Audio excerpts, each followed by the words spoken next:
Bonjour, bonjour.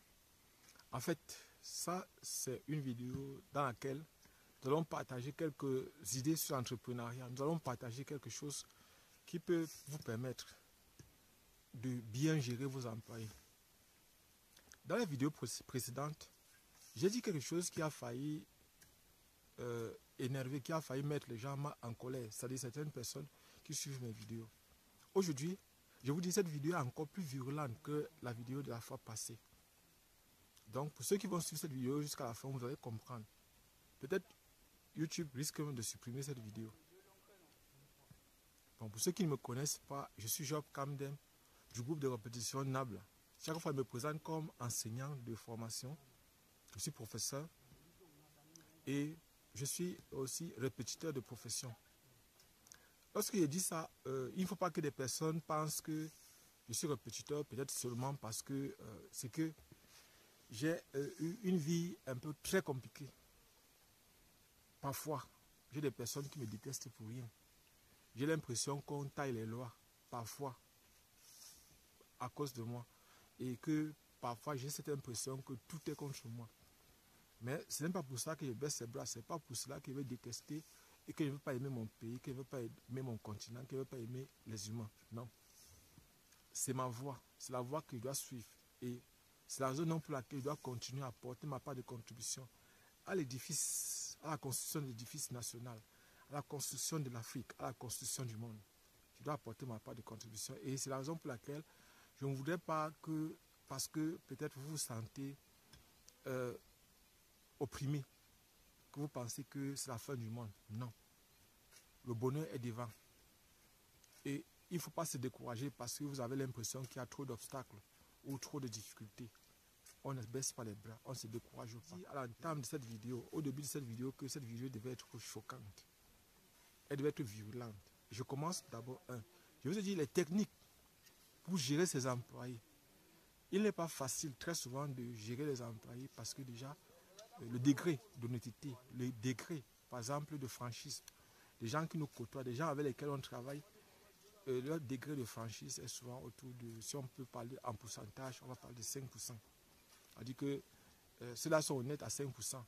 Et je voudrais remercier l'univers, le bon Dieu, d'avoir fait que lorsque j'étais encore au lycée, lorsque j'avais mes salons de coiffure, j'avais des très bons coiffeurs. Et c'était des personnes honnêtes.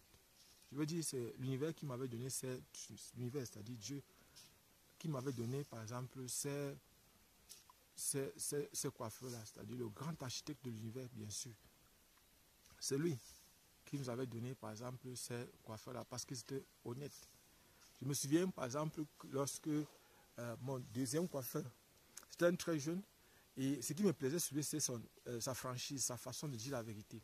Parce qu'il disait souvent que, c'est vrai, j'ai travaillé, parce que, en fait, pour ceux qui ne savent pas, quand j'étais au lycée, en classe de terminale, j'avais 2 salons de coiffure. Pour construire ce salon de coiffure, je suis parti de rien, il n'avait pas d'argent.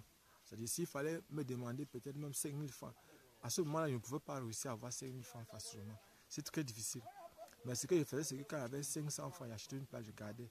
J'avais 500 francs, j'achetais une plage, je gardais, jusqu'à ce que j'ai eu plus de 40 planches. Et c'est comme ça que j'ai pu construire mon premier salon de coiffure. Un temps, quand j'avais l'argent, j'ai acheté les tôles.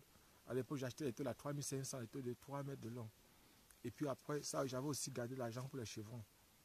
Et les clous, les pointes. Et c'est comme ça, donc, à un moment donné, on s'est lancé. C'est nous-mêmes qui avons construit ce salon de coiffure. On n'avait pas payé à menuisier parce qu'on ne devait pas avoir l'argent pour la main d'œuvre. Donc, et franchement, je ne vais pas vous cacher, j'avais de très bons coiffeurs et ils étaient honnêtes. Le deuxième coiffeur, ce qui me plaisait sur lui, c'est que il disait parfois que, là, vous voyez là, monsieur, franchement, j'ai bien travaillé. Mais ma copine est venue, je lui ai d'abord donné l'argent là. Et moi, ce qui me plaisait sur lui, c'était sa franchise, son honnêteté. C'est vrai, pour d'autres personnes, on devait le renvoyer, le chasser. Mais moi, je l'aimais beaucoup. Je ne pouvais pas le chasser. Tout ce qu'il essaie de dire, c'est que, bon, comme tu fais le versement de 1500, demain tu vas me donner 2000. Après demain tu vas encore me donner 2000, ainsi de suite, pour combler la journée de hier. Comme tu n'as pas pu me donner l'argent, comme tu n'as pas pu me donner les 1500 que tu veux me donner, tu vas me donner ça en 3 jours. Voilà comment il faisait pour qu'il puisse me payer le reste de mon argent. Parce qu'en fait, lorsque vous avez vous faites des activités, vous entreprenez par rapport aux choses comme le salon de coiffure, vous ne devez jamais laisser les employés rentrer à votre argent. C'est-à-dire chaque jour, vous devez vous assurer que votre argent dort dans votre poche. Parce que si votre employé arrive chez lui et qu'il y a un problème, il va d'abord dépenser votre argent. Il vaut mieux que, il va seulement vous rendre compte que j'ai d'abord utilisé votre argent pour pouvoir faire telle chose avec. Donc personnellement, si je peux vous donner un conseil, le premier conseil que je pourrais vous donner, c'est que lorsque vous entreprenez, vous ne devez pas être très dur avec vos employés. Vous devez toujours chercher comment faire pour qu'ils puissent vous payer en échelonnance, c'est-à-dire les paiements. Bon, mais je ne veux pas vous cacher, pour moi je ne vois pas l'utilité par exemple de prendre un de mes employés, de l'amener à la police ou à la gendarmerie, parce que parfois vous allez faire comme ça, ils n'ont même pas d'abord les moyens, ils n'arrivent pas à suivre. On a toujours espoir que quand on travaille avec un être humain, il va changer. Mais vous savez, l'habitude est une seconde nature. Quand une personne est habituée à voler, une personne est habituée à être malhonnête, ce n'est pas parce que vous lui faites confiance qu'elle ne sera plus malhonnête. C'est vrai que j'avais la chance parce que j'avais déjà lu les documents de Dale Carnegie. Lorsque j'ai entrepreneur, lorsque j'avais ces salons de coiffure, j'avais déjà lu ces documents-là. Donc, je disais tantôt que la vidéo d'aujourd'hui sera virulente. Pourquoi? Parce que gérer une entreprise, c'est comme gérer parfois un peu un pays ou gérer un gouvernement. Je vous explique pourquoi. En fait, dans votre entreprise, vous devez toujours avoir un service de renseignement. C'est-à-dire que dans votre entreprise, vous devez avoir des personnes qui vous renseignent sur comment pensent vos employés. Vous devez avoir la psychologie, savoir qui veut démissionner, qui a eu peut-être une promotion, qui a eu peut-être qui est en train de faire les dossiers pour aller dans une autre entreprise. Tout. Vous devez être renseigné sur tout ce qui se passe dans votre entreprise. Si vous êtes chef de cette entreprise, vous devez être au courant de tout ce qui est en train de se produire. Pourquoi il le dit? Parce que si vous n'êtes pas au courant, à un moment donné, lorsque vous n'allez pas vous attendre, un de vos employés va vous quitter pour aller chez un concurrent. Or, j'ai dit dernièrement, et ce qui a choqué beaucoup de personnes, c'est que j'ai proposé dans l'une de mes précédentes vidéos d'utiliser la technique de diviser pour mieux régner. Lorsqu'on a une entreprise, on est obligé de faire ça. C'est-à-dire qu'on doit créer des conflits parfois entre nos employés. Pas dans le but de les entretuer, de faire en sorte qu'ils s'entretuent entre eux. C'est de créer l'émulation, de créer la concurrence, de faire en sorte que chaque personne puisse comprendre que d'abord elle est seule. Et que tout ce qu'elle doit faire, tout ce qu'il doit faire, c'est pour le travail, pour faire progresser l'entreprise, c'est pour faire évoluer l'entreprise. C'est ça le mindset, c'est ça l'idée, c'est ça en fait l'ordre psychologique que ces employés doivent avoir. C'est-à-dire que l'entreprise avant tout. Et après tout, c'est toujours l'entreprise. Voilà par exemple, c'est-à-dire, votre technique de diviser pour mieux régner, ce n'est pas simplement une technique, c'est-à-dire que c'est créer parfois des mésententes entre vos employés, de créer, c'est-à-dire de faire en sorte qu'il y ait cette émulation-là, c'est-à-dire cette concurrence loyale. Pas une concurrence où on va s'entretuer pour courir après les postes. C'est de primer et de faire en sorte que chaque fois, les meilleurs soient récompensés. Ça, c'est la troisième chose. C'est-à-dire, deuxième chose, c'est de créer cette émulation-là, c'est-à-dire cette concurrence entre vos employés, utiliser la technique de diviser pour mieux régner. On va utiliser par exemple, et 3, je dis que 3, vous devez aussi avoir par exemple les primes que vous devez donner à vos employés tous les temps pour les encourager.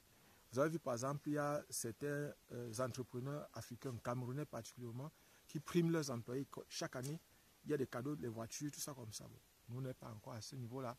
Notre souhait, par exemple, pour nous, ici, c'est de vous montrer comment on peut entreprendre, comment, par exemple, vous pouvez développer vos business, comment vous pouvez faire pour que votre business puisse avancer plus sereinement, plus simplement.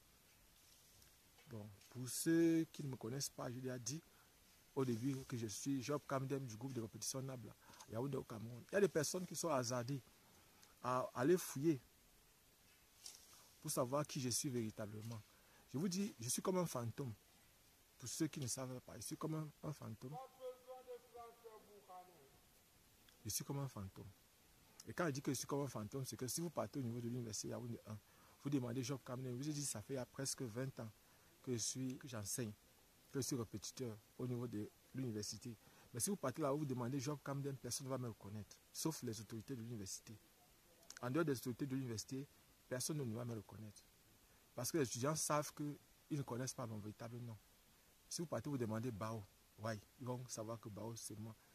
Bao du groupe Nabla. Il fait partie des Bao du groupe Nabla. Donc, si vous demandez le groupe Nabla, ou vous demandez Nabla, beaucoup de gens me connaissent comme Nabla ou Bao du groupe Nabla.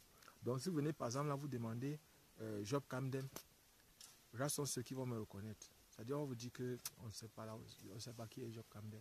Vous dites c'est celui-là qui fait les répétitions là, on dit que non, on ne le connaît pas. Donc parce que je vous donne ces informations, si vous partez faire les recherches sur moi. Si vous voulez avoir de plus amples informations sur moi, vous pouvez aller au niveau de l'université ou de 1. Vous prenez les informations auprès de ceux, parce que nous avons déjà laissé d'autres personnes qui font dans les répétitions comme nous, là-bas. Et nous avons déjà trouvé des personnes à former, des personnes qui nous ont relayé et qui permettent de faire aujourd'hui. C'est vrai, il y a encore beaucoup de choses à faire. Il reste encore beaucoup de choses à faire. C'est la moralité. C'est ne qu'à ce niveau-là que moi j'ai un problème avec certains d'entre eux. Parce que tout ce qui reste maintenant, c'est la moralité. Nous, au départ, on a créé nos groupes de répétition pour aider les étudiants qui étaient en difficulté, pour montrer aux étudiants que c'est possible de comprendre avant de continuer, de valider. Et vous avez vu après, à partir d'un moment, ça, nous, les étudiants des autres pays qui venaient ici chez nous, je vous ai raconté même l'histoire où il y avait des Turcs qui étaient venus au niveau du Cameroun, qui avaient eu des bourses camerounaises. Je vous ai raconté ça dans une de mes vidéos. Donc, nous, notre système éducatif est attrayant. Et nous étions là pour montrer aux gens que c'est possible de comprendre et de valider. Et c'est ce que nous avons essayé de faire durant ces années-là. Et on a pu trouver des personnes qui nous ont remplacés. C'est vrai, pour le moment, il y a encore beaucoup de chemin à faire pour eux. Parce que vous voyez, par exemple, nous, résister à la tentation n'est pas chose facile. Je vous raconte.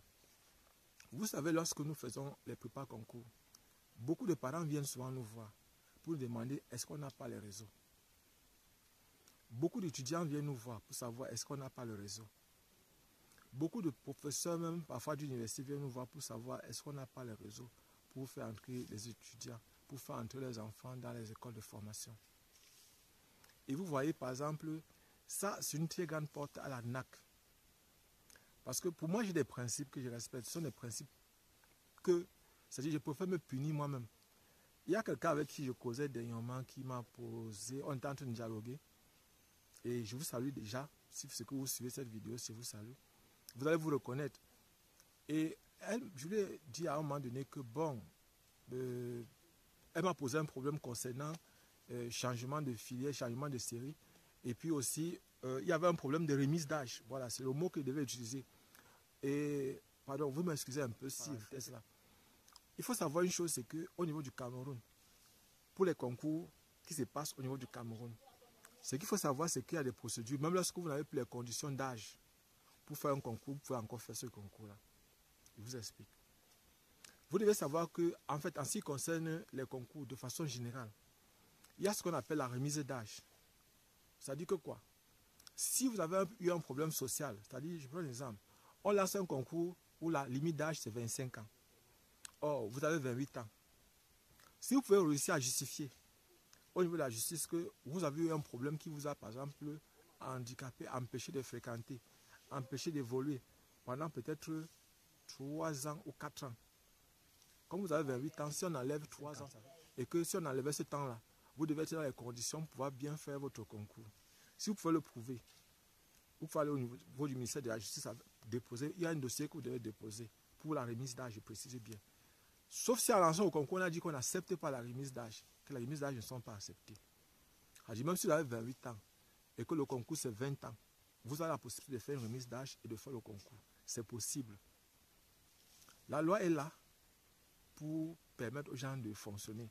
Mais vous devez savoir aussi qu'il y a des conditions sociales qui permettent, par exemple, on tient toujours compte des conditions sociales des candidats.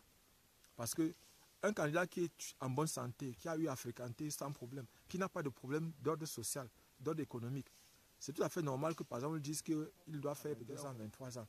Mais celui-là qui a eu un problème social, que peut-être il a perdu ses parents et qu'il n'avait plus les moyens pour fréquenter, et qui est même tombé malade pendant peut-être 2 ans, et qu'il a dû faire 2 ans ou 3 ans ou 4 ans sans fréquenter.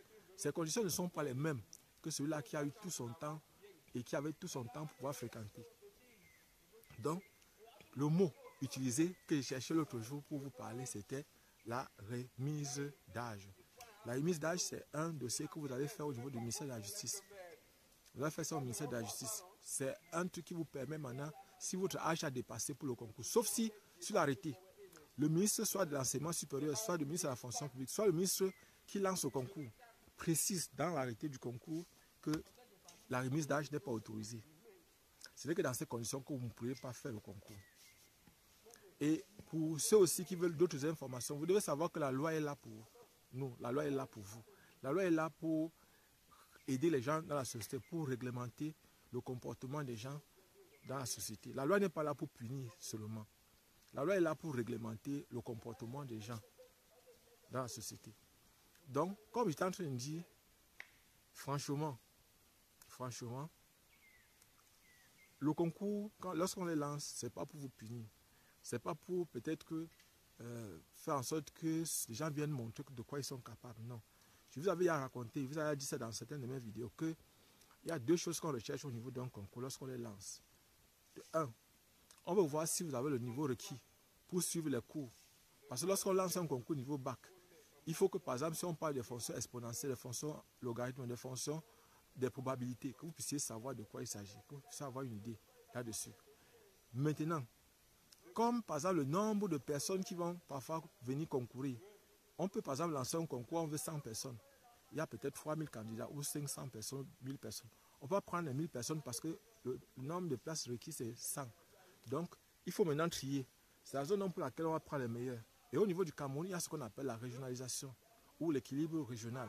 Ça dit que quoi? Que les régions qui sont moins scolarisées ou qui sont sous-représentées au niveau des concours sont souvent favorisées. C'est la raison pour laquelle parfois les régions où il y a beaucoup de candidats ou les candidats qui sont les plus forts, très souvent sont lésés. Parce que, un cas, on laisse parfois un candidat qui a peut-être 15 de moyenne dans une région pour prendre un autre candidat qui a 12 de moyenne dans une autre région. Mais ce qu'il faut savoir, c'est que malgré ce principe d'équilibre régional, les meilleurs sont toujours pris. Les meilleurs sont toujours pris. Et vous devez savoir aussi une chose, c'est que pour ceux qui font le bac cette année-ci, sachez que ceux qui ont leur baccalauréat C avec la mention bien, ceux qui ont le baccalauréat D avec la mention très bien, ceux qui ont le DCA A-Level avec une très bonne mention, peuvent déposer un dossier pour le concours d'entrée à l'École nationale supérieure polytechnique de Yaoundé. Et ils peuvent avoir accès sans faire le concours. C'est-à-dire rien qu'à partir de leur mention, ils peuvent avoir le concours. Vous pouvez vous rapprocher de l'École nationale supérieure polytechnique pour avoir de plus amples informations là-dessus. C'est ce qui est sur l'arrêté du concours. Vous pouvez aller là-bas, vous renseigner. On va vous donner plus en plus d'informations là-dessus. C'est-à-dire, vous qui êtes en classe de terminale, vous devez donc tout faire pour bien travailler et avoir une très bonne mention au baccalauréat. Là, vous pouvez entrer directement au concours. Vous pouvez entrer directement à l'École nationale supérieure polytechnique de Yaoundé 1. Donc, ce que je voulais dire avant d'arrêter cette vidéo, c'est que, chers parents, vous qui suivez cette vidéo, s'il vous plaît, dialoguez souvent avec les enfants avant de prendre les décisions sur ce qu'ils vont faire pour leur avenir. Dialoguez avec les enfants parce que la plupart du temps, mon souhait, c'est de dire aux gens de choisir ce qu'ils veulent faire. Bon, je cause avec des personnes constamment et ces personnes me disent qu'elles veulent devenir ingénieur. Je leur demande ingénieur en quoi? Elles ne savent pas. Vous devez savoir que l'ingénieur est un domaine très vaste. Parce que les ingénieurs sont des créateurs, sont des inventeurs, sont des personnes qui doivent être là pour permettre. Quand on parle de l'ingénierie, c'est différent un peu de la technicité. Parce qu'un ingénieur, c'est celui qui est capable de créer, celui qui est capable d'innover, celui qui est capable de connaître un procédé, de modifier un procédé. En fait, la définition d'un... Ce n'est pas absolument celui qui a un diplôme en ingénierie. Pas absolument.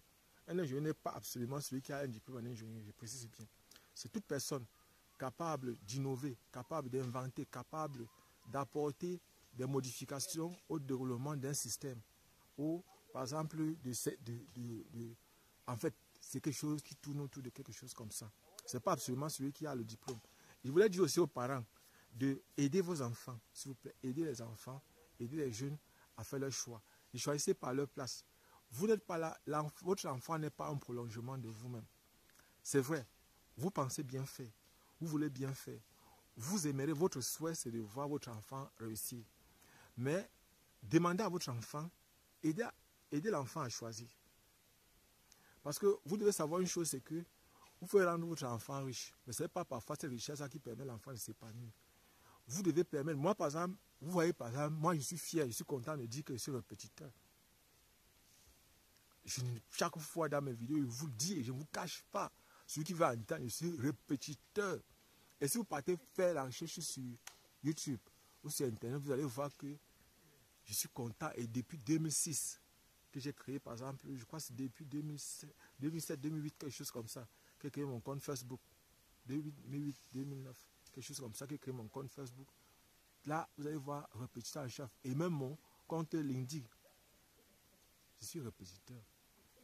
Vous voyez? Donc, je suis fier de le dire. Parce qu'il m'épanouit dans ça. Aujourd'hui, par exemple, regardez, je suis en forêt. Je suis en forêt et nous sommes toujours là. Nous sommes aujourd'hui, c'est le 24, le 31 décembre 2023. Et actuellement, nous sommes en train de mettre la terre sur le bois pour le charbon. Donc, il vous a dit que j'étais ici au champ, j'étais ici en campagne pour un projet entrepreneurial. Et actuellement, c'est de ça qu'il s'agit. C'est ce que nous sommes en train de faire ici. Donc, nous sommes en train de mettre la terre sur, je suis avec deux jeunes. On est en train de mettre la terre sur. Et actuellement, là, moi, j'étais en train de creuser le puits. Je vais faire une autre vidéo. Vous allez voir la prochaine vidéo. Je vais vous montrer à l'intérieur du puits comment la terre est dure, comment c'est pas facile. Abonnez-vous et partagez le maximum possible cette vidéo. Je suis Job Kamdem du groupe de répétition Nabla à Yaoundé, au Cameroun. S'il vous plaît, le bonheur est pour tous. Il n'y a personne qui est venu accompagner l'autre sur terre. Personne, je précise bien, personne n'est venu accompagner l'autre sur terre.